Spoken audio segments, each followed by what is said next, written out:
introducirnos en nuestro estudio de la palabra del Señor. Vamos a abrir el Evangelio según San Lucas. Allí estamos, mis queridos hermanos, en el Evangelio según San Lucas y el capítulo número 12. Perfecto. Está usted al día por lo que veo, y eso es bueno, que siga el rumbo de nuestra lectura de la palabra del Señor. ¿Alguien sabrá qué versículo nos toca hoy? 12, versículo 35 al versículo 40. Póngase de pie si ya lo tiene, y si no trae una Biblia puede leer con nosotros. Aquí está proyectado el pasaje de hoy. Leamos todos juntos, a ver si nos sale bonito el coro en la lectura, a ver si nos sale bien. ¿Estamos preparados? Dice la palabra del Señor: estén ceñidos vuestros lomos y vuestras lámparas encendidas, y vosotros sed semejantes a hombres que aguardan a que su Señor regrese de las bodas, para que cuando llegue y llame, le abran enseguida.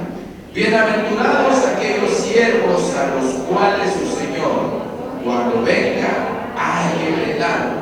De cierto os digo que se ceñirá y hará que se sienten a la mesa y vendrá a servirles. Y aunque venga a la segunda vigilia, y aunque venga a la tercera vigilia, si los hallare así, bienaventurados son aquellos siervos. Pero sabed esto, que si supiese el padre de familia a qué hora el ladrón había de venir, velaría ciertamente y no dejaría minar su casa. Vosotros, pues, también estad preparados, porque a la hora que no penséis, el Hijo del Hombre vendrá. Señor, gracias por tu palabra que es verdad. Hoy nos regocijamos en ella y te pedimos que tú nos hables y que nos bendigas, Señor, que podamos fortalecernos, que podamos también nutrirnos de esa palabra hermosa. En el nombre de Cristo Jesús. Amén y amén. Pueden sentarse. He titulado el sermón de esta mañana: estad preparados. Es un imperativo, o sea, es algo como una orden, algo que se nos manda a hacer.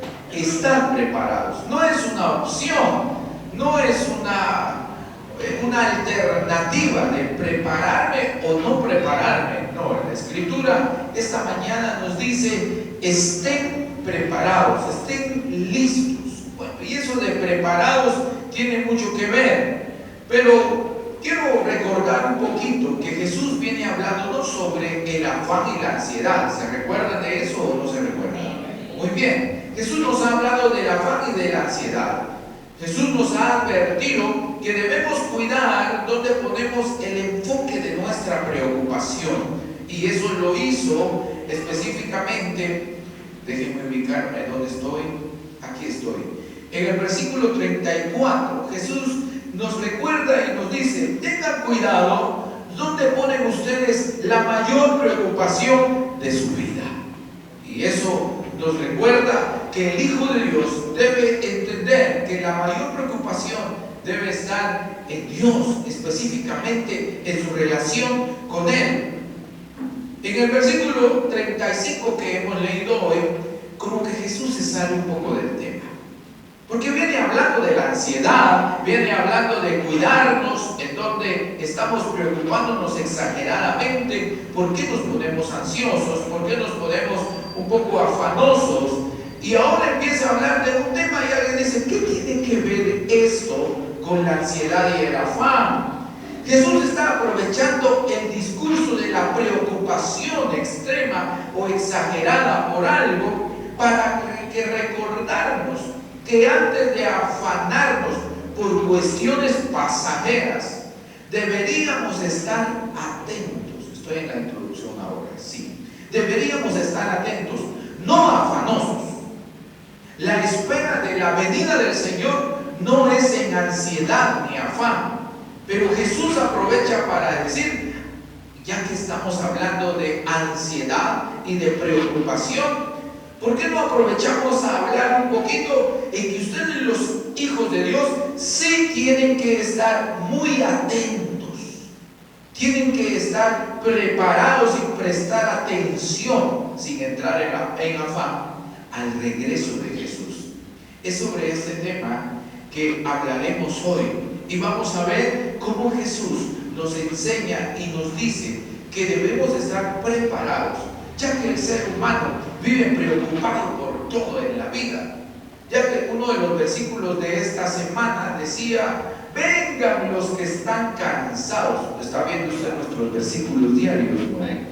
Bueno, uno de los versículos decía: ustedes que están cansados, que están agotados, que ya no aguantan con sus cargas, vengan y encuentren descanso en el Señor. Ya que tenemos una sociedad que vive corriendo, cansada, preocupada, afanada y ansiosa, Jesús dice, ya que estamos hablando de ansiedad, les voy a decir que deberían de preocuparse de verdad por estar preparados. Entonces, número 1, empecemos con el punto número 1 de esta mañana. Versículo 35, dice la Escritura: estén ceñidos vuestros lomos y vuestras lámparas encendidas. Muy bien, hay dos frases aquí que Jesús resalta. La primera frase es: ceñidos vuestros lomos, y la segunda frase es: lámparas encendidas. Esas dos frases, obviamente, Jesús las toma de la cultura de los hebreos. Ya explicamos en otra ocasión qué significa ceñirse los lomos para los hebreos. ¿Alguien se acuerda? ¿De acuerdo? Tengo que volver a hacer el drama, hermanos, de cómo es ceñirse los lomos. Es amarrarse la túnica entre las piernas, hermanos, y acá sujetarse bien. Esa palabra, ceñir vuestros lomos, no está diciendo literalmente ustedes tienen que amarrarse ahí. El cristiano debe estar amarrado de la cintura, hermano. No, pero sí nos dice que cuando una persona se ceñía los lomos es porque estaba preparada para correr en cualquier momento. Era una forma de decir: estoy aquí para cualquier situación. Yo estoy preparado para correr o para ir a la guerra. Entonces, ceñirse los lomos, si usted busca los comentarios, le van a decir que es estar preparado para correr. Y luego dice la Escritura: y las lámparas encendidas. Ese tema de las lámparas encendidas puede entenderse con el ejemplo que Jesús nos va a dar a continuación. Así que no lo voy a extender un poquito aquí, porque Jesús nos va a dar un ejemplo ahora. Y la lámpara le servía a aquel que velaba, o sea, que no dormía de noche, sino que estaba vigilante. Y él dice: tengan lámparas encendidas. Está tomando el ejemplo, está tomando esta idea de aquellos hombres que se dedican a cuidar de noche, por supuesto, en el contexto de Jesús, porque ellos usaban sus antorchas, usaban sus candelas, no sé si existían, hermanos, pero sí antorchas para poder iluminar. La pregunta que debemos hacerle al texto bíblico, a la Biblia, es: ¿para qué la advertencia? ¿Ante qué suceso tenemos que estar prevenidos? Si Jesús dice: ustedes tienen que estar preparados para correr, como que si vayan a salir corriendo, tienen que estar preparados como el que vela en la noche con la luz en la mano, viendo y esperando. ¿Pero esperando qué? Hay que preguntarle a Jesús: a ver, Jesús, ¿qué estamos esperando? ¿Qué va a venir? Porque todavía no lo ha dicho, o ya lo dijo. No lo ha dicho. Revise el versículo 35. Eso lo está diciendo: prepárense, como que si tengan que salir a correr. Prepárense como que si estuvieran esperando a alguien con su lámpara. Pero no ha dicho a dónde vamos a correr ¿O qué estamos esperando con nuestras lámparas? Todavía no lo ha dicho. Entonces hay que preguntarle a Jesús: Jesús, ¿de qué estás hablando? Hay que preguntarle a la Biblia: ¿de qué estás hablando, Jesús? Entonces vamos al versículo siguiente, al 36, y pasamos a nuestro punto número 2 esta mañana. Jesús hace una comparación para poder respondernos a la pregunta: ¿para qué tenemos que estar preparados? Jesús ahora va a hacer una comparación y dice el versículo 36: y vosotros sed, ¿qué cosa? Semejantes a hombres que aguardan a que su Señor regrese de las bodas, para que cuando llegue y llame, le abran enseguida. ¿Qué más dice ahí? Bienaventurados aquellos siervos a los cuales su Señor, cuando venga, halle velando. De cierto os digo que se ceñirá y hará que se sienten a la mesa, y vendrá, ¿qué cosa? A servirles. Y aunque venga a la segunda vigilia, y aunque venga a la tercera vigilia, si los hallare así, ¿qué dice? Bienaventurados. Paremos un poquito ahí.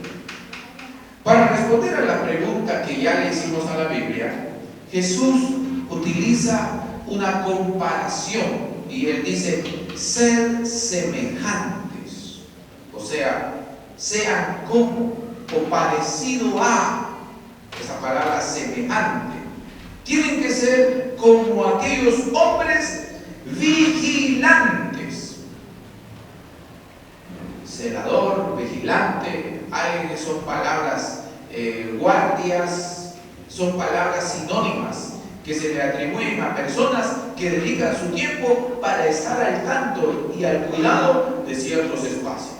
¿Sí? Vigilantes. Lo otro que nos dice la Escritura de estos hombres vigilantes es que están esperando a alguien. ¿A quién están esperando? A su Señor, que regrese ¿de dónde? De su boda, no la suya, de las bodas del Señor, del dueño, del amo, del dueño de la casa.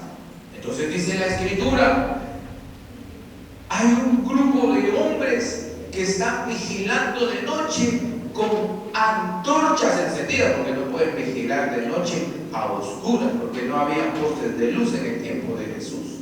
Tenían que tener antorchas y en las antorchas poder alumbrar si venía alguien o no venía, quién aparecía por ahí, pero tenían que estar atentos. Ahora, fíjense que hay algo aquí, porque Jesús está hablando de una boda. Está hablando de una boda. Y tenemos que prestarle atención, porque no vaya a ser que el versículo agarre para otro lado, hermanos, y nosotros no le demos una aplicación correcta esta mañana. Entonces yo le voy a contar un poquito cómo son las bodas, o cómo eran las bodas en el tiempo de Jesús. Porque revisar cómo eran las bodas en el tiempo de Jesús nos permitirá a nosotros poder entender lo que dice este pasaje. Porque aquí nos está diciendo que hay hombres esperando al Señor que viene de su boda. ¿Y por qué? A usted lo estaban esperando cuando se casó y de regreso, y lo estaban esperando. Y entonces, ¿cómo es esto? Bueno, entonces revisemos un poquito cómo es el asunto de las bodas, cómo eran las bodas en el tiempo de Jesús. Preste atención, pues. Una boda en los tiempos de Jesús llevaba un proceso. Cuando un joven estaba interesado en una joven, hacía una visita a la casa de la familia, los papás, y llevaban un regalo o muchos regalos, pero también en esa visita llevaba, hermanos, vino. Y cuando él entraba a la casa con regalos y el vino, la familia que lo recibía ya sabían que llegaba. Ya sabían que llegaba. Hermano, hermana, cuando el muchacho le lleve un regalito a usted, ya tiene que empezar a prepararse ahí y decir, ¿por qué me está regalando cosas este muchacho? ¿Por qué me está trayendo cosas? A ver, piense un poquito, ¿verdad? Pues resulta que la familia ya sabía a qué llegaba el muchacho. Entonces empezaba la plática, o en otro caso empezaba el negocio. Porque en esa plática se establecía y se decía, yo soy interesado en su hija, no sé cómo se hablaba, la verdad, no sé. Pero al final, si el padre daba permiso, entonces destapaban el vino y ambos bebían vino. Bebía vino el muchacho y bebía vino el padre de la novia. Después de eso, llamaban a la novia, porque la novia no estaba ahí. La llamaban y le contaban y le explicaban y le decían. Si la novia aceptaba, que según los libros casi siempre aceptaba, por supuesto, ya el trato estaba hecho a la vuelta de la esquina y todo eso, entonces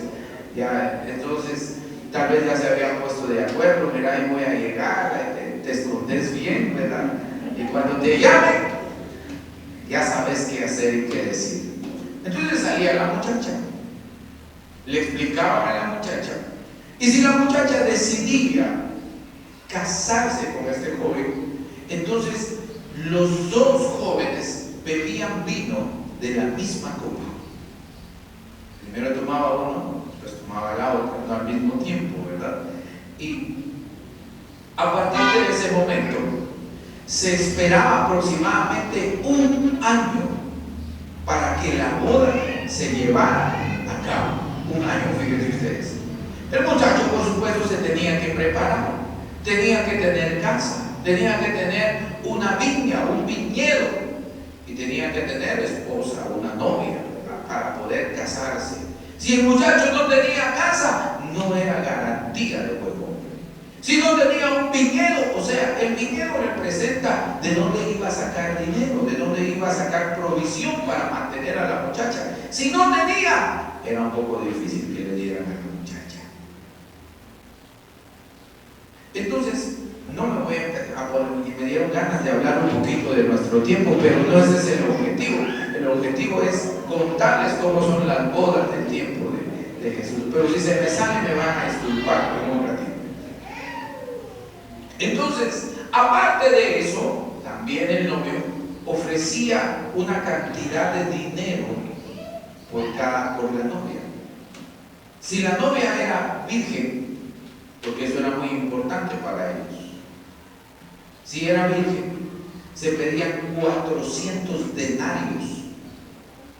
Esa era la cuota que se había establecido. Y si alguien quería dar más, podía dar más, pero la cuota era 400 denarios. Las viudas también se volvían a casar. Se me olvidó cuántos denarios daban por las viudas, pero daban menos. Ya sabemos por qué, ¿verdad? Sí. Y si era hija de un sacerdote, se pedían hasta 600 denarios. Eso era lo que habían establecido, porque era hija del sacerdote. Después de hacer la pedida, también la pedida le decimos nosotros ahora, también había una carta de compromiso, como un contrato que el novio llevaba para establecer los ofrecimientos que ofrecía él por la muchacha, que iba a dar a cambio y cómo iba a ser la vida. Entonces había una carta de por medio. Además de eso, fíjense hermanos que este asunto era bien serio. Habían dos personas que eran como testigos, pero eran amigos de los novios. Y ellos los acompañaban hasta el mero día de la boda, hasta averiguar si la muchacha era virgen o no. Fíjense hasta dónde llegaban los amigos. Y ellos, así era la ley, tenían que averiguar si sí o no. Después del tiempo, un año aproximadamente, Las bodas de las vírgenes iniciaban el día miércoles. El día miércoles empezaba la fiesta. Y el día jueves, que había reunión de los sacerdotes y de todos los líderes del pueblo, los jueves se oficiaba la boda civil, le llamamos nosotros, la boda legal, porque los jueves era un día de reunión de los líderes del pueblo de Israel. Entonces ellos llevaban a cabo la ceremonia civil. Así lo conocemos nosotros ahora. Las bodas con las viudas eran a partir de los jueves. ¿Sí? Pero resulta que la fiesta empezaba miércoles, pero podía extenderse a jueves, viernes, sábado, domingo. Fíjense ustedes, la boda podía extenderse varios días. Y dentro de esos días no se sabía qué podía pasar. Entonces les voy a contar. El día miércoles, en la casa de la novia, se estaba esperando a los invitados. A la altura de las 5 de la tarde, mire hasta el horario le traigo. A la altura de las 5 de la tarde, aproximadamente empezaban a llegar los invitados de la novia a la casa. Y empezaban a ingresar. Y se reunían. Y ellos se reunían para esperar la llegada del novio. El novio iba a llegar. Y llegaba un poco antes de medianoche, una media hora antes de medianoche, entre eso, pero no se sabía la hora exacta en que el novio iba a llegar. No se sabía. Y como no se sabía, entonces también la novia debía estar atenta, porque cuando el novio llegaba, hermanos, todos entraban a la casa y se cerraban las puertas. Entonces aquí hay una parábola en San Mateo que habla de las 10 vírgenes que esperaban al novio, que habían prudentes e imprudentes, porque ellas tenían las antorchas para vigilar, porque la novia tenía sus muchachas también, tenía sus acompañantes que estaban esperando ahí si venía el novio o no. Y hermanas, ellas tenían que tener lámparas listas para alumbrar cuando viniera el novio. Entonces, esa es la otra parte, la otra cara por el lado de la novia, porque aquí Jesús está hablando del novio, del esposo. Pero en el otro lado está el tema de la novia. Entonces viene la escritura y nos recuerda con las 10 vírgenes que ellas también esperaban al novio, que apareciera en cualquier momento. Y las que no tenían aceite y no estaban preparadas, se quedaban afuera y no entraban a la casa para la celebración de la boda. Ahí ya estamos entendiendo la parábola de las 10 vírgenes, ¿verdad? Bueno, que quise dejarle luz de una vez por ahí. Entonces, mis queridos hermanos, cuando llegaba el novio llegaba de manera sorpresiva, no anunciaba. Por supuesto, juntamente con el novio iba un grupo de personas acompañando al novio, sus invitados.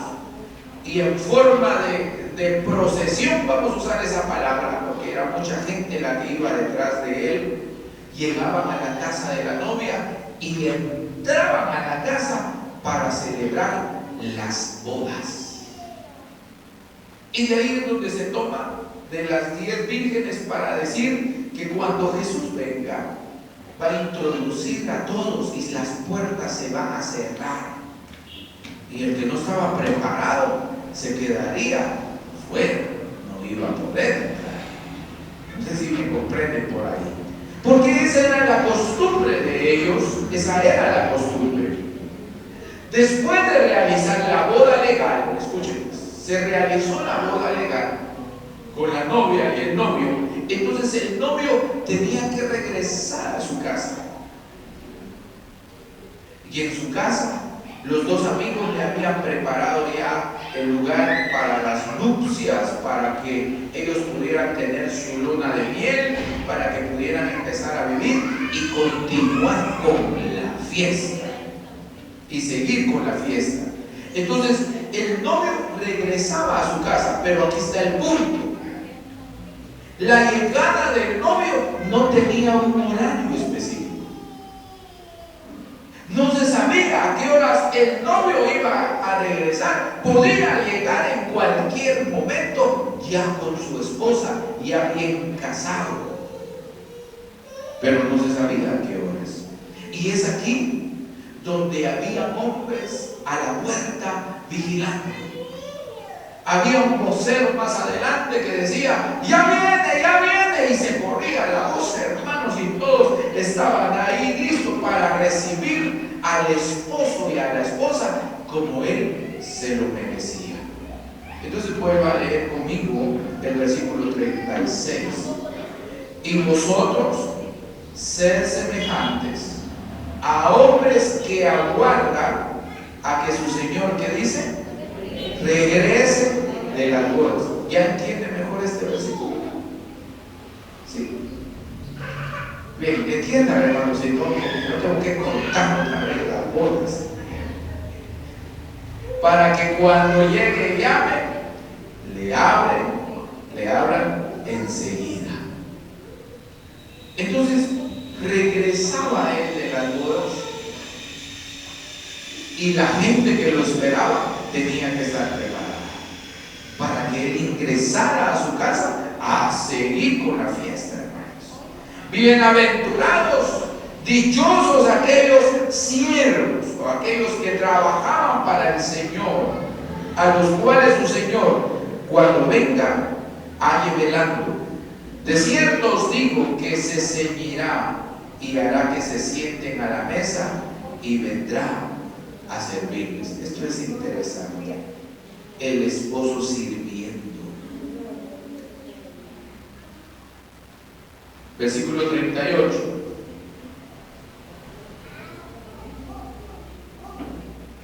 En el pensamiento, bueno, en la Biblia, dice acá: y aunque venga la segunda vigilia y aunque venga la tercera vigilia, si los hallare así, bienaventurados son aquellos siervos. Entendamos el tema de las vigilias. Las vigilias se manejan de diferentes maneras, o en el texto bíblico puede entenderse de dos formas. Número uno, los hebreos dividían la noche en 3 vigilias. ¿Cuántas vigilias? 3. Entonces hay primera vigilia, segunda vigilia y tercera vigilia. Los romanos dividían la noche en 4 vigilias. Ahora haga cuentas conmigo. Para el hebreo y para el romano, la noche empieza a las 6 de la tarde y termina a las 6 de la mañana. Si el hebreo divide en 3 vigilias, de 6 a 6, ¿cuántas horas tiene cada vigilia? 4 horas. 4 horas hay en cada vigilia. Entonces estamos hablando de que en el contexto hebreo las vigilias eran 3. Cuando el hebreo dice estoy en la segunda vigilia, ¿en qué hora está? De 10 de la noche a 2 de la mañana está en la segunda vigilia. Ahora, el romano divide las 12 horas en 4 periodos de tiempo. ¿Cuántas horas dura cada vigilia? 3 horas. Para el romano, entonces, la segunda vigilia, ¿qué hora es? 9 a 12. Nosotros aquí en Príncipe de Paz decimos vamos a tener vigilia. Tenemos que pensar si nuestra vigilia, ¿cómo dividimos nosotros la noche? ¿Cómo divide usted la noche? Pero bueno, eso no es lo importante ahora. Lo que Jesús está diciendo, algunos piensan que por ser Jesús alguien que está contando una historia de hebreos, se refiere a las vigilias hebreas. porque en el contexto de Jesús se manejaban los dos lenguajes, el de los romanos y el de los hebreos también. Entonces, Jesús es posible que estuviera hablando aquí de la vigilia hebrea, por ser una fiesta hebrea. Tal vez no, pero eso no le quita el valor al mensaje de todos modos, a lo que Jesús quiere enseñar.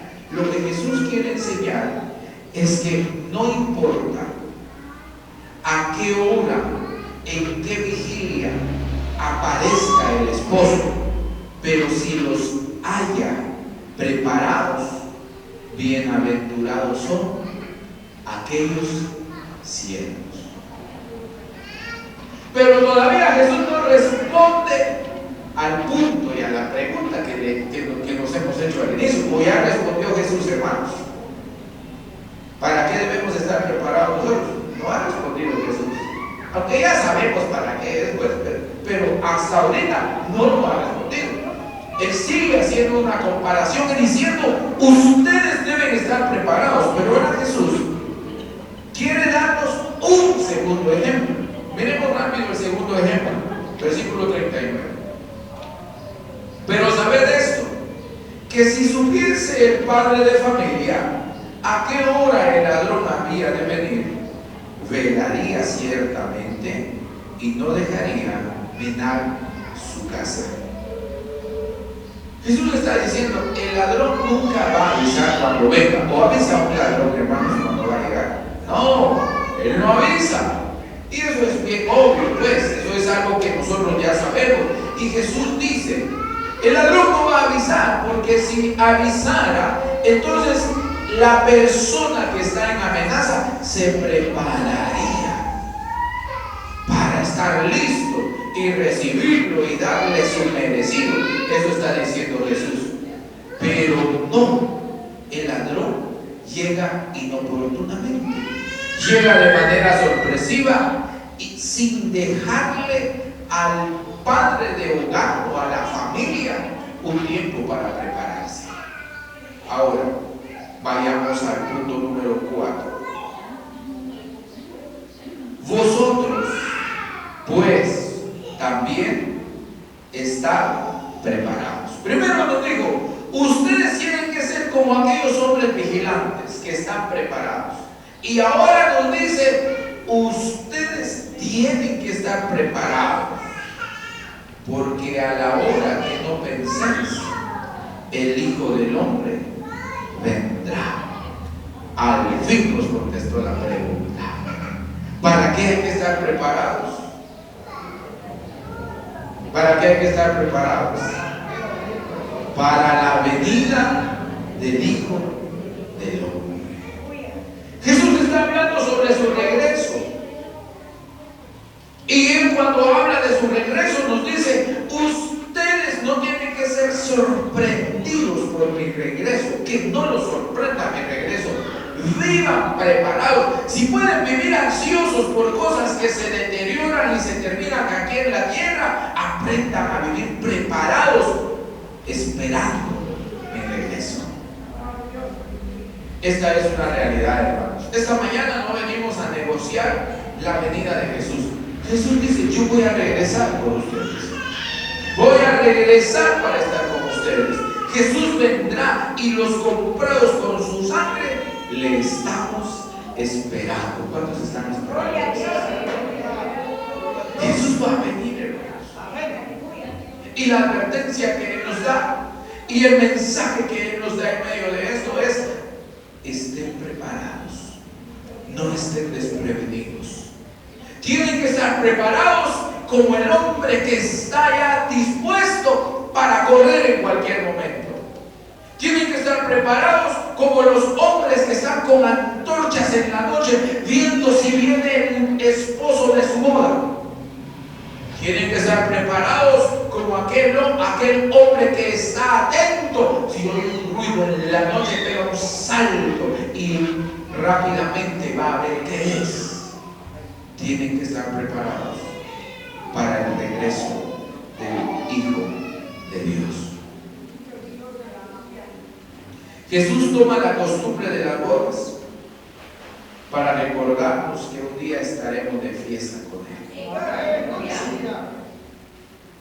Sin embargo, puede pasar que alguno no desea prepararse, porque hay siervos que están preparados esperando. Pero la otra semana Jesús nos va a hablar de aquel siervo que no le esperó. Eso lo vamos a ver la otra semana, porque eso sigue en nuestra lectura. Ahí dice el siervo infiel. Y Jesús nos va a hablar de aquel que no estaba preparado. ¿Qué pasa con aquellos que no están preparados? ¿Qué cualidades hay en los que no están preparados? El Hijo de Dios que está esperando a su Salvador está preparado. Está atento, hermanos, a la venida del Señor. Concluyamos esta mañana. ¿Cuáles son las conclusiones?